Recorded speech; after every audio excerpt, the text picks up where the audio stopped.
ఇక రాష్ట్ర ప్రభుత్వం అమలు చేస్తున్న చేయూత పథకం పెన్షన్ సొమ్మును మరో 1000 పెంచుతున్నట్లు తెలుస్తుంది.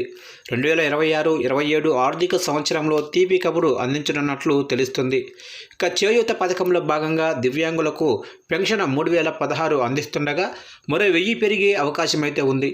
ఇక దీంతో 4016 రూపాయలు పెన్షన్ పొందే అవకాశం ఉన్నట్లు సమాచారం. వృద్ధాప్య వితంతువు, కల్లుగీత కార్మికులు, చేనేత కార్మికులు, బీడీ వర్కర్లు, బీడీ టీకేదారులు, అలాగనే డయాలసిస్, హెచ్ఐవి రోగులు, ఒంటరి మహిళలు పొందుతున్న పెన్షన్ 2016 నుంచి 3016కు పెరుగుతున్నట్లు తెలుస్తుంది.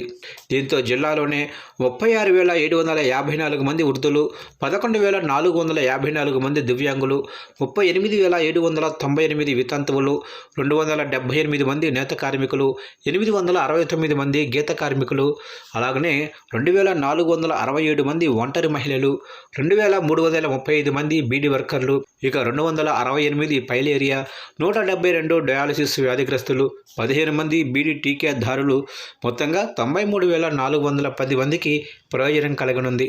ఇక జిల్లాలో ప్రతి నెల 22.68 కోట్లు పెన్షన్దారులకు అందుతుంది. కాగా కాంగ్రెస్ ప్రభుత్వం అధికారంలోకి వచ్చిన తర్వాత కొత్తగా పెన్షన్లు మంజూరు చేయలేదు. గత బీఆర్ఎస్ ప్రభుత్వం 2022లో రాష్ట్రంలో 8 లక్షల కొత్త పెన్షన్లు మంజూరు చేసింది. వాటినే కాంగ్రెస్ ప్రభుత్వం అందిస్తుంది.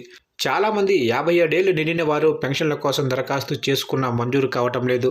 దీంతో ప్రభుత్వం కొత్త పెన్షన్లు ఎప్పుడు మంజూరు చేస్తుందా అని దరఖాస్తుదారులు ఎదురు చూస్తున్నారు.